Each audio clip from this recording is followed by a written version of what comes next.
With the price of Bitcoin currently being over $70,000 per Bitcoin and probably in the future going well above 100,000 if not more, it's more important than ever to take really good care of the safeguarding of your cryptocurrency. But how do you actually do it? If you have 100,000 sitting in your bank account, you probably sleep very peacefully at night. But if you have the same 100,000 in cash in your home or even in gold in your home, you're probably a little bit more nervous about potential break-ins or other things happening to that money. Well, the beauty of crypto, we can keep our crypto on a little ledger like this, right? And this could be worth millions, right? So what do you do with it? It's so easy to be stolen and you lose all of your money and it's gone immediately. And that's why it's so important to look after it. And that's why in this video, I'm going to share with you 11 tips that you should be following in order to make sure your crypto is safe. And the first one is to not keep your money on a crypto exchange. Now I understand what you're thinking, but Kai, it's so easy to buy and keep my crypto on Coinbase, Binance or Nexo, the exchange that I use. And I totally get that, right? I did that also in the beginning and it is fine if you're really starting off with small amounts, right? If you have a couple of €100 just to get into cryptocurrency, I think there's nothing wrong with it. But once you start accumulating bigger amounts for you, right? For some people, 10,000 is not a lot. For other people, it is a lot. So for you, if it becomes substantial money, I really believe you should be immediately taking that money off the exchange. I'll come to this in a second point, but that's the beauty of cryptocurrency, that you can take ownership of your own cryptocurrency, right? It's hard to go to the bank and say, I want my 100,000 euros or dollars in cash. I mean, for them to give you the money, it's almost impossible, I believe, these days. Here with cryptocurrency, with one click of a button, you can withdraw all those funds, whatever crypto you have, and put it into one of the hardware wallets. I use Ledger for that, but there are many others out there, and you have full custody of that. And that's the beauty of it, and you should be doing it, because otherwise what you're doing by keeping your money at the exchange, they're reputable operators, but we have seen in the past companies like FTX and Celsius, which were big players in the crypto space, they went bust, right? And with this, your money and crypto was gone. They basically hold the keys, the access to your cryptocurrency. So if they're gone, the keys go with them and you won't be able to access your crypto anymore. So you basically have blind trust into them, into unaudited companies. They do say they have audits, but we've seen what happened to those audited companies. I believe there are great players out there. As I said, I still use Nexo. I still have a little bit fund sitting there, but majority of the funds I take care into my own Ledger hardware wallet. So that's really important. While it's convenient and easy to use it, make sure you take ownership of your own crypto. Yes, it's a little bit difficult in the beginning, and I've done a whole video about it, how you withdraw your crypto from the exchange to your wallet. I think that's very important. So if you want to check it out afterwards, please do so you understand how it works. It's not the easiest, but once you get a hang of it, actually pretty simple. And of course, you're still gonna need an exchange to buy your cryptocurrency, right? Like whenever I buy new cryptocurrency, I buy it through Nexo, and other platforms are great. And then I leave it there until I hit a certain threshold. In my case, it's a couple of €100. And then I withdraw it straight to my wallet to once again take ownership of it, so I don't have too much money sitting there. It's different to stocks. Stocks are protected by my broker. Even if my broker goes bust, these are segregated in different accounts and my stocks will be in my name and bought up by another broker, and that's fine. And even my cash is protected there. You don't have that with a crypto exchange. So really take it off the exchange as soon as you reach a substantial amount. That's probably the biggest mistake beginner crypto investors are making. And that leads me on to my second point, which is obviously to use a hardware wallet. So naturally, once you take it off the exchange, you have to store it somewhere, right? You can't print your cryptocurrency and leave it somewhere. But that's also a good reminder that you don't actually download the crypto, right? It's not that you physically take possession of the cryptocurrency. The crypto, in this case, let's talk about Bitcoin, which is the cryptocurrency of my choice, which I mostly invest in. It always stays in the blockchain, right? In the cloud, if you wanted to say. It always will be there. The only difference will be that you take ownership of your own keys that unlock basically the blockchain, saying that this is your part of the blockchain, so to say. So it's basically the keys to the safe in your bank that you can only open with those keys. If you give the keys to the bank, that's like leaving it at the exchange and they can open it whenever they wish. If you have ownership of the key and you have the only key, then you are in control who accesses that bank account. So hopefully that makes sense. And by moving your crypto onto a device like the hardware wallet, this basically helps you to generate a seed phrase, and that's the important part, which unlocks your cryptocurrency, that then allows you to move it anywhere you wish. And that's the beauty of it. It's not actually stored in here. So even if that device broke, I can still move to any other country, open a computer, put my seed phrase in there, basically my key to unlock it, and then move it to another crypto exchange, move it to another hardware wallet. So this is not actually holding onto the money or the cryptocurrency, but it's storing my seed phrase. That's the important part. It generated and stored my keys, and that's what I need to unlock it, to move it, whatever I have to with my cryptocurrency. And that's why it's so important to have a device like this. And obviously these devices are not connected to the internet. That's why it makes them so safe. You never want to connect your hardware wallet to the internet, because then of course you're vulnerable to being hacked. potentially if you have some virus on your computer, you connect it to your computer, and then you might eventually get that virus onto your stick and they will be able to extract those. So there are a lot of different solutions out there. If you want me to, let me know down in the comments below. I'll make a separate video about it because that's a whole separate topic by itself. There's so many different hardware wallet operators out there, different options. But either way, if you're serious about long-term investing into cryptocurrency, or in my case, as I said, Bitcoin, then definitely you need to get some kind of hardware wallet that is safe from an established manufacturer. That's another point. People buy second-hand wallets, and that's the worst thing you can do because technically somebody could pre-program this with your potential seed phrase. You write it down and think it's safe, but actually later on that person pre-programmed the stick, knows your seed phrase, and can therefore drain your wallet. So make sure you only buy it from the official websites such as ledger.com, where I bought mine. There's Trezor, there's Tangem, so different manufacturers, but really only buy from trusted sources directly from the website, not even Amazon, to really make sure you really get the genuine hardware wallet. Next, you need a strong passphrase. So the passphrase basically is the code that you use to open the device. The device itself holds your seed phrase, which can either be 12 or 24 words. I always prefer to have 24 words because the chance of somebody guessing your random 24 words that the device generates for you is highly unlikely, even more unlikely than 12. 12 is already highly unlikely, but as computers get faster and better in the future, potentially quantum computing coming, I'd rather be safe than sorry, so I always prefer having 24 words. And basically, the passphrase is a combination of digits that you choose, same as you have maybe on your phone. If you don't use Face ID, you can just enter a passphrase, a code, right, to unlock your phone. The same is for that. Because if somebody has your passphrase and the device physically, they could make any transactions and send that crypto to their own account if they wanted to. So that's very important. Don't just put 000 because in case somebody finds it, the maid at home cleaning her apartment finds it, runs off with it, puts the code and can drain all your cryptocurrency. So you want to make sure you still have a rather complicated code for that. And in many devices, once again, you want to have really good manufacturers, because even if your mate finds that and tries to play different codes, I believe depending on the manufacturer, some of them, and you can set it even in the settings, after 10 or 12 attempts of putting the wrong code, it will basically self-delete itself and renders itself useless. So you won't be able to use it at all anymore, which is a really good feature to have. So make sure you have a longer, at least 6 to 8 digit number that you remember. You need to remember, because if you don't remember, it will be tough to access it. But even if you don't remember, as I said, it can actually break. You'll still be able to access it if you do have access to your 12 or 24 word seed phrase. That's the most important thing.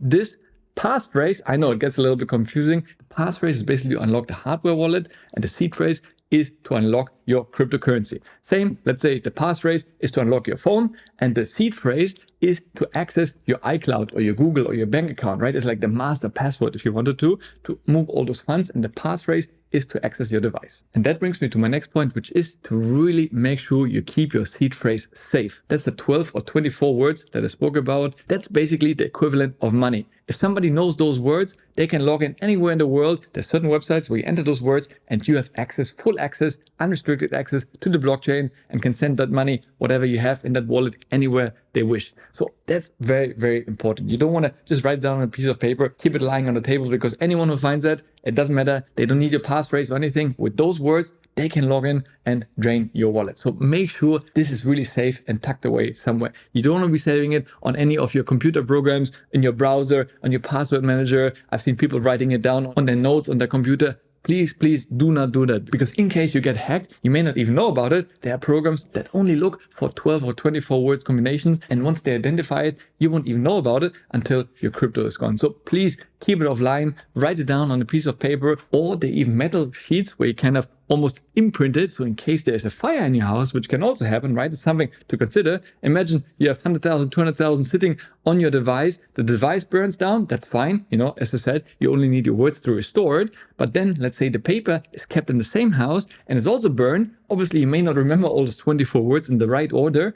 Then your crypto is basically gone. So you really want to think about it. What's the best way to do it? Now, some people like to split it. In case they have a 24 word, they write down 12 words, keep it in one location, the other 12 words in another location. While that can work, I come to a better solution later on in the video, because I think that's not the best way, because now you have to look after two things, right? If one of them goes missing, you cannot do anything with only half the words. So you need to know either, as I said, 12 or ideally 24 words, and all of them in one go in order to restore your cryptocurrency. And that brings me to the next point, which is to have a secret seed phrase on your wallet. So that's basically in case you have 24 words set up on your device, to have a secret 25th word that you choose yourself. So that's not given by you by the manufacturer, but you choose yourself. And that's basically added security, and that will create a hidden wallet. I know, once again, a little bit technical, but basically the idea is in case you get compromised, somebody breaks into your house or what have you, or hijacks you. Things happen these days, especially as crypto becomes more valuable. People are more and more interested in catching you with these things in order to force the words out of you. So hopefully, touch wood, this won't happen to you or any of us.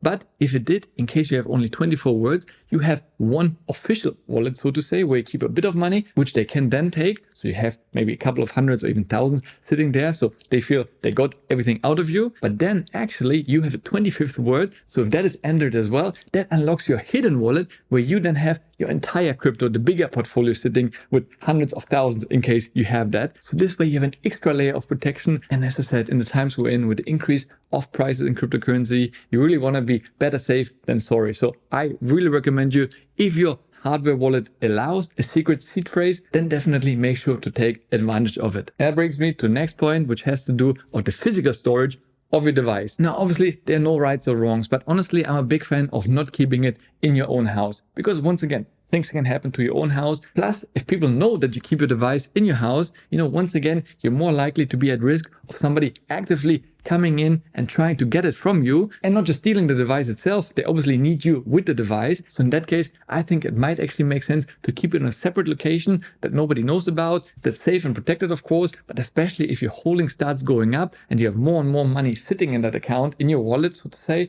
then definitely I think it's worthwhile to consider to keep it in a different location than in the place that you're living. I've even heard people ordering the hardware wallet device to a different location when they ordered it in the first place, because what happened a couple of years ago, some of those manufacturers, they were actually hacked, not the actual devices, but their CMS, right? The mailing addresses of people. So all of a sudden, the hackers would have the name of the person, email address, and physical address. So if they wanted to, they could go through and identify the person, knowing that the person living in a specific location does have a hardware wallet, therefore does have cryptocurrency, right? So that would be easy victims. So some people even suggest to order it to a different location, grab the ledger, and then bring it to your home, set it up, and then put it in another place to store it. So again, it's up to you. Obviously, if you have a couple of hundred, couple of thousand sitting there, maybe it's not worth it. But as I said, if Bitcoin hits 500,000 and you own one whole Bitcoin, yeah, well, that might be time to consider that. You wouldn't keep 500,000 worth of gold in your home or 500,000 in cash at home, right? So the same is true for cryptocurrency, at least something to consider. If you've been enjoying the video so far, then you might as well sign up to my newsletter, where I share with you tips and tricks, all things money related, less than 5 minutes a week to make you a smarter investor. So if you want to join, use my link down in the description below, and I'll be very excited to welcome you to the Smart Money community. The next point has to do with using multisig. So multisig stands for multi-signature. If you are the only person who knows the passphrase to your device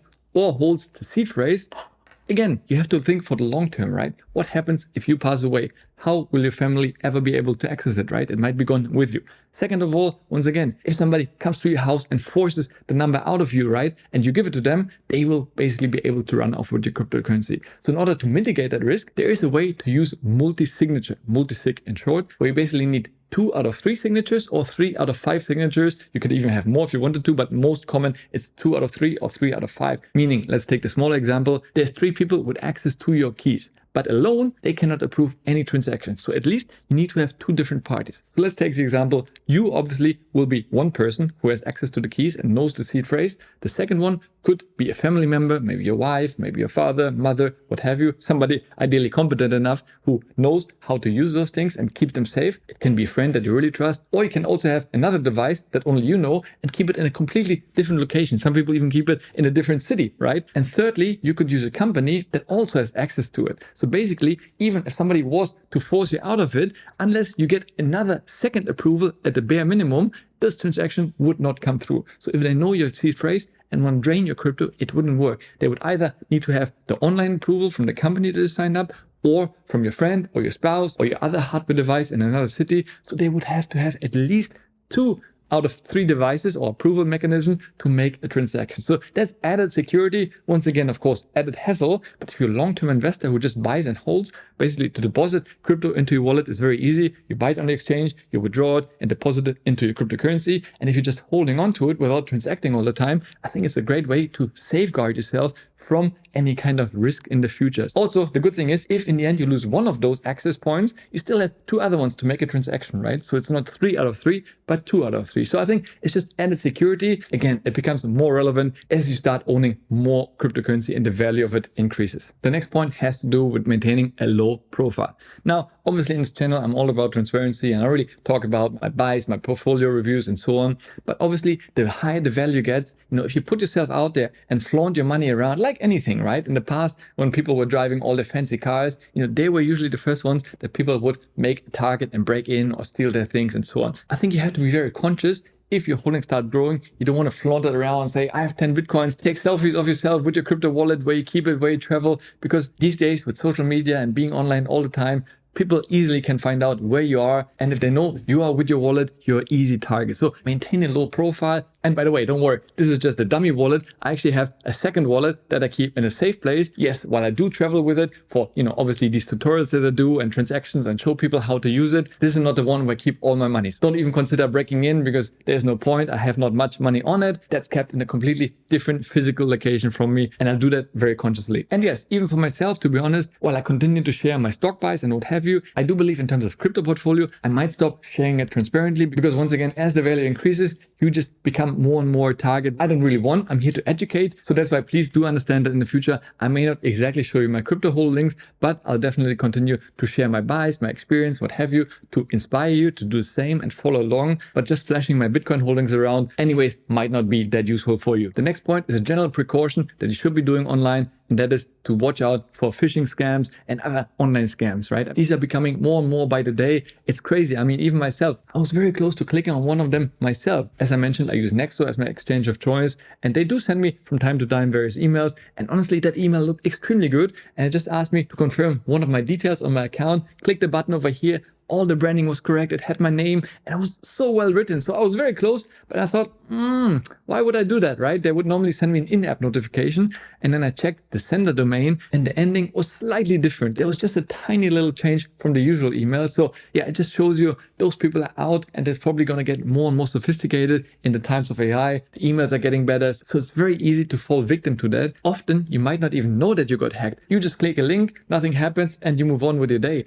But in the background, they actually installed some kind of keyloggers. That basically means that they can track every single thing that you type on your keyboard. Really scary stuff out there. So be very mindful of getting scammed online. The next point has to do with regular software updates. Now, that can be a pro and a con. In general, I'm all for updating as soon as you can, all your phone, your laptops, your browsers, because those updates usually come with security improvements. Because basically, once a hacker found a vulnerability in any of the systems, immediately the manufacturer of the software or hardware comes up with a patch to fix it, right? So it's cat and mouse all the time. So you want to continuously update to make sure you have the latest security in place. However, when it comes to your hardware wallets, here I would really urge you to read about it and think twice about it, because we've seen in the past that people updated and then either it was a faulty update, which basically was a scam, somebody else brought an update, they hacked their way into the system, you got it, and then you had the virus on your hardware wallet, and then once again, the hackers could drain your crypto. Second of all, sometimes we don't know what we're actually getting into it. It has been working before. Here, I don't need the latest software, right? Ideally, as I said, you don't want to even connect it to the internet. So why should I update it? It should just be keeping my seed phrases safe. So here, generally myself, I'm not rushing to update. As I said, I don't really want to connect it to the internet in the first place.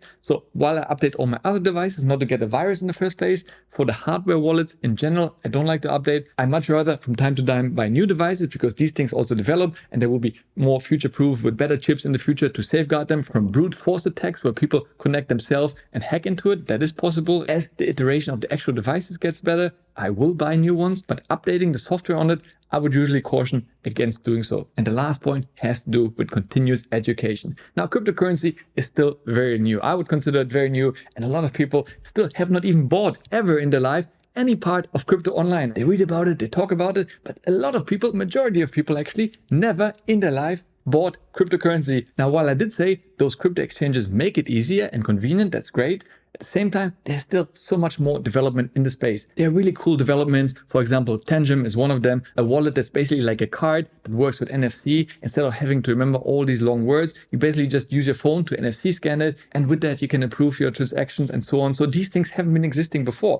Maybe this is the future, maybe not. I will definitely be trying it myself, but you can see while we're still early on in the space, there's so many things happening and developing. Maybe one day, these wallets are not good anymore, or Ledger starts to have more and more hacks, then obviously I would want to go away from it and go with somebody else. So I think it's very fast developing space. I don't think that in 20 years from now, we're still going to be using those kind of devices, but who knows, right? As I said, it's a fast moving space. It's important to stay on top of it. And of course, on my YouTube channel, I will also continue to do my very best to deliver those news and updates to you so you keep your money and your funds safe. Next up, check out this video here where I'm going to run you through the process of how to move your funds from a crypto exchange to your hardware wallet. If you made it until the end of the video, I really appreciate you. Thank you so much for watching. And as always, stay healthy, get wealthy, and I see you in the next one. Ciao.